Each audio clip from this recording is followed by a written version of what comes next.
Hello प्यारे बच्चों, तो कैसे हैं आप लोग। आज हम लोग स्टार्ट करने वाले हैं स्पिन क्वांटम नंबर और मैग्नेटिक क्वांटम नंबर, जो कि क्वांटम नंबर का ये थर्ड और फोर्थ लास्ट क्वांटम नंबर है जो हम लोग कंप्लीट करने वाले हैं। इससे पहले हम लोग पढ़ चुके थे प्रिंसिपल क्वांटम नंबर और azimuthal quantum number.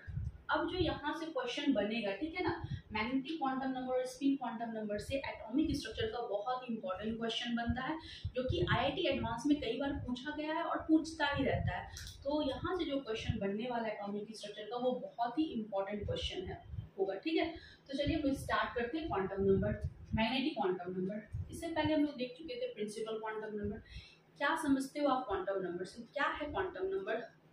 Quantum number 4 number का एक ऐसा सेट है जो कि इलेक्ट्रॉन के बारे में इंफॉर्मेशन देता है। ठीक है, जो बताता है इलेक्ट्रॉन का एग्जैक्ट पोजीशन क्या है। तो quantum number is nothing but it is the set of 4 number which gives the complete information about an electron. Okay, जो कि इलेक्ट्रॉन के बारे में बताता है कि किसी भी पर्टिकुलर एटम के अंदर, ठीक है, किसी भी एटम के अंदर इलेक्ट्रॉन कहाँ पे, इलेक्ट्रॉन का क्या पोजीशन है, ये बताने वाला नंबर को हम लोग क्या कहते हैं? क्वांटम नंबर कहते हैं। ओके, चलिए अब हम लोग देखते हैं मैग्नेटिक क्वांटम नंबर। तो मैग्नेटिक क्वांटम नंबर इलेक्ट्रॉन के बारे में क्या इंफॉर्मेशन देता है, समझते हैं। Okay, it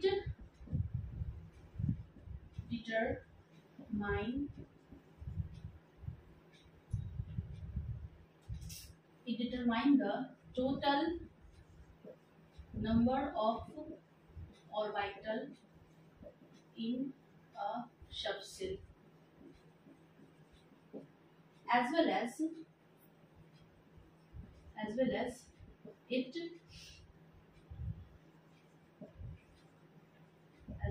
is determine the spatial orientation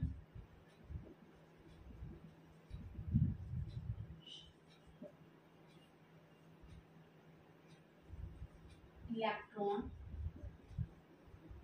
in a space। तो क्या बताता है मैग्नेटिक क्वांटम नंबर?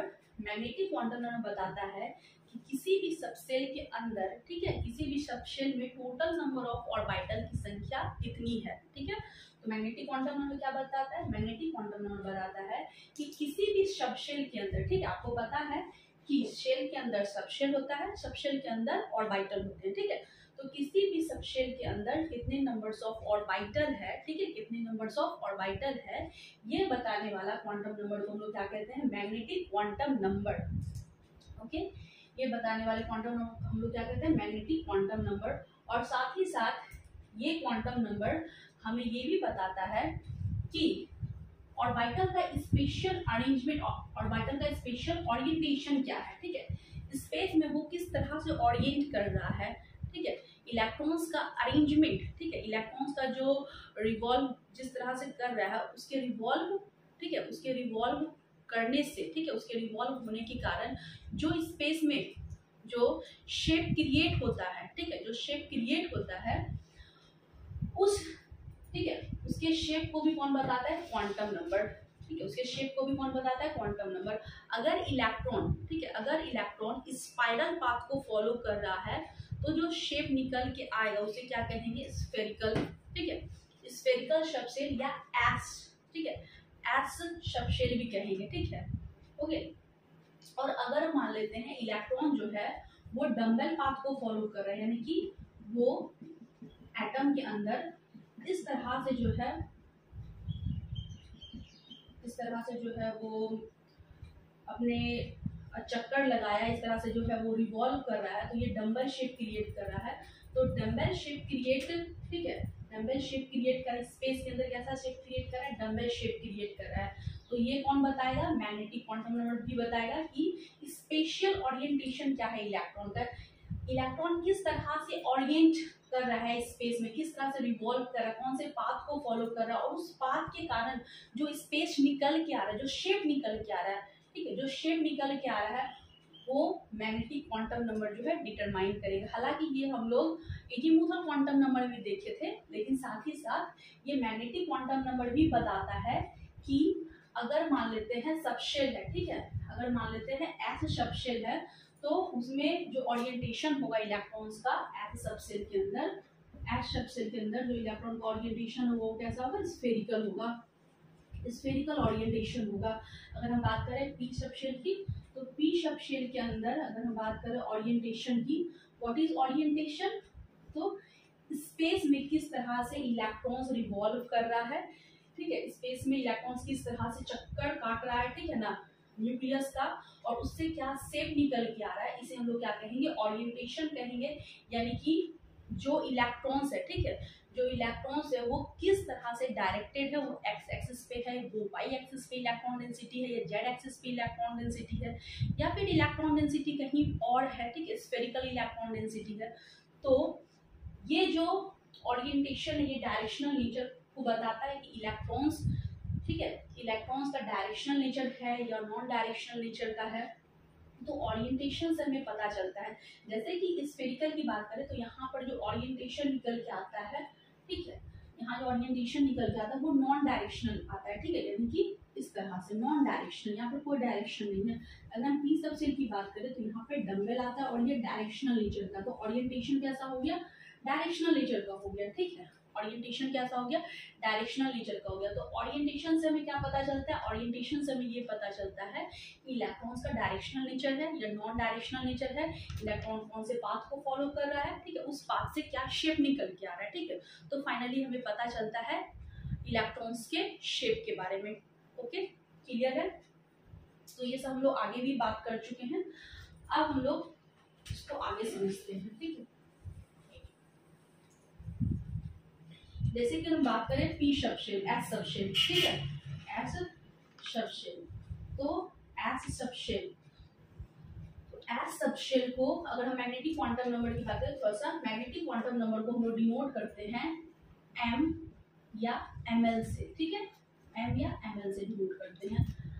अब इसका जो मैथमेटिकल वैल्यू हो जाएगा, मैग्नेटिक क्वांटम नंबर जो होगा वो डिपेंड करेगा एल के वैल्यू पे, ठीक है, यानी एजीमुथल क्वांटम नंबर पे डिपेंड करेगा। Okay, magnetic quantum number L के वैल्यू पे डिपेंड करेगा, एजीमुथल क्वांटम नंबर पे डिपेंड करेगा। एल का वैल्यू जो होगा, ठीक है, एल का जो वैल्यू होगा वो माइनस, ठीक है, माइनस L2, ठीक है, प्लस एल, एम का जो वैल्यू होगा माइनस L2 प्लस एल होगा। All integral value including zero, all integral, ठीक है, integral value including zero, including zero, zero को भी हम लोग इंक्लूड करेंगे। टोटल जो वैल्यू निकल के आएगा वो वही वैल्यू क्या होगा, एम का वैल्यू होगा। अब आप इस चीज को रिलेट तब तक नहीं कर पाओगे जब तक आप एक क्वेश्चन नहीं सॉल्व कर दो, ठीक है। जैसे अगर हम बात करें यहाँ पर एम का जो वैल्यू होगा वो माइनस L2 प्लस एल होगा और इसमें जीरो को भी इंक्लूड करना है। जैसे अगर हम बात करते हैं एम एस सबशेल की, ठीक है, एस सबशेल की बात करें तो एस सबशेल में नंबर ऑफ ऑर्बिटल्स कितने होंगे, तो ये नंबर ऑफ ऑर्बिटल्स को ही बताता है। टोटल नंबर ऑफ ऑर्बिटल्स किसी भी सबशेल में कितना है वो बताता है। तो हम लोग कैसे निकालते हैं नंबर ऑफ ऑर्बिटल्स को, इसका क्या फॉर्मूला है, तो 2l प्लस 1, इस फॉर्मूला से हम लोग नंबर ऑफ ऑर्बिटल्स निकालते हैं। और अगर इसमें 2 से हम इंटू कर देंगे तो नंबर ऑफ इलेक्ट्रॉन्स निकल जाएगा, ठीक है। तो इसमें हम लोग नंबर ऑफ इलेक्ट्रॉन्स भी निकाल सकते हैं। तो नंबर ऑफ इलेक्ट्रॉन्स कितना हो जाएगा, एस सबशेल में 2 इलेक्ट्रॉन, ठीक है। नंबर ऑफ ऑर्बिटल यहाँ से कितना आ जाएगा, 1। कैसे होगा, एल का वैल्यू एस सबशेल के लिए 0 होगा, तो 0 को 2 से इंटू करेगा तो 0 और प्लस 1, यानी कि टोटल नंबर ऑफ ऑर्बिटल कितना हो गया, 1। एस सबशेल में सिर्फ और सिर्फ एक ही ऑर्बिटल होगा, ठीक है, और उसमें 2 इलेक्ट्रॉन होंगे।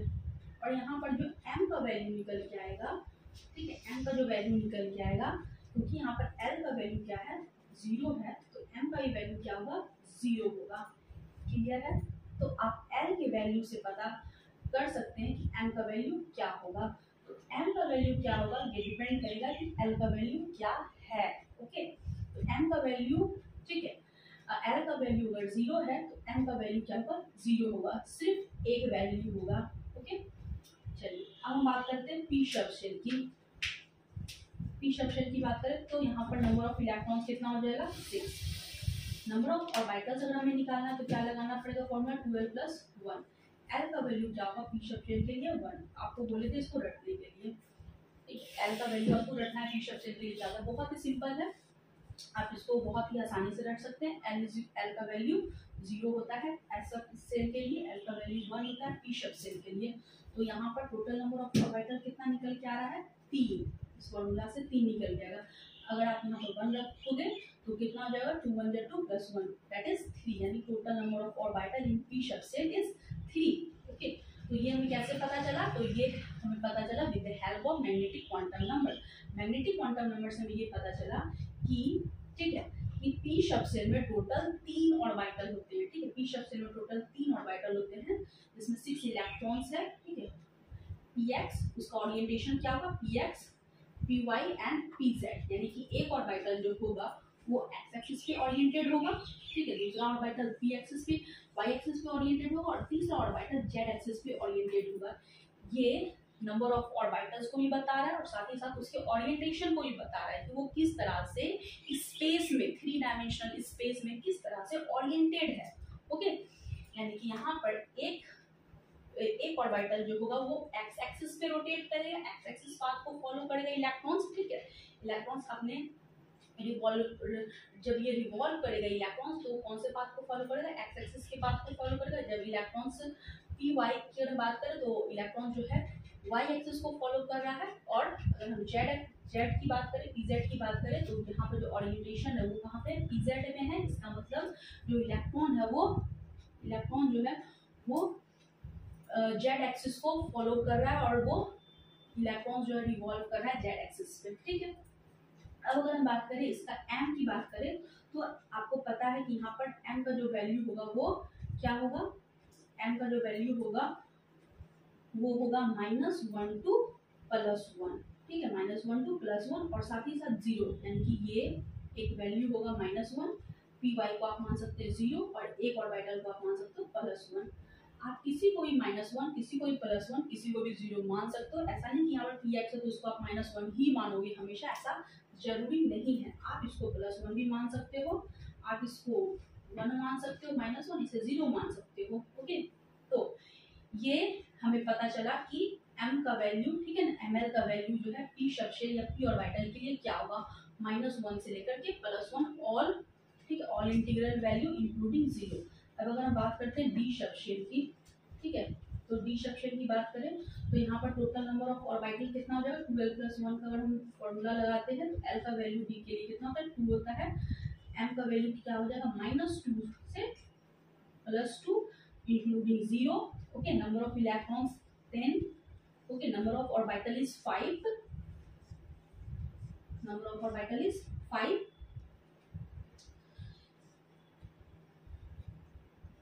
सब में 2 इलेक्ट्रॉन्स होंगे तो टोटल नंबर ऑफ इलेक्ट्रॉन्स कितना है 10 है। और इसमें अगर हम ml की बात करें तो मैग्नेटिक क्वांटम नंबर की बात करें तो आपको पता है सबका नाम क्या है dxy dyz dzx dz dx² y² dx² y² and dz²। ठीक है, अब इसमें m मैग्नेटिक क्वांटम नंबर का वैल्यू क्या होगा तो आप dxy के लिए माइनस, ठीक है, -2 -1 0 +1 +2 ये टोटल इंटीग्रल वैल्यू होगा। और साथ ही साथ ये बताएगा ओरिएंटेशन को भी, यानी कि डी ऑर्बिटल में इलेक्ट्रॉन्स का ओरिएंटेशन क्या है, इलेक्ट्रॉन कौन से पाथ को फॉलो कर रहा है, किस एक्सिस पे रोटेट कर रहा है, ये साथ ही साथ सारी इंफॉर्मेशन को देगा। Okay, including all information means उसका सारा उसका शेप क्या होगा और नंबर ऑफ ऑर्बिटल्स कितने होंगे। तो हमें पता चलता है मैग्नेटिक क्वांटम नंबर से कि किसी भी सबसेल में नंबर ऑफ ऑर्बिटल्स कितने होंगे और अगर वो ऑर्बिटल्स, ठीक है, और वो ऑर्बिटल्स हैं तो वो कौन से पाथ को फॉलो कर रहे हैं। ठीक है, वो ऑर्बिटल्स का ओरिएंटेशन क्या है, ठीक है, ओरिएंटेशन। और हमें क्या पता चलता है उसके नंबर ऑफ ऑर्बिटल्स पता चलते हैं। ठीक है, क्लियर, राइट डाउन।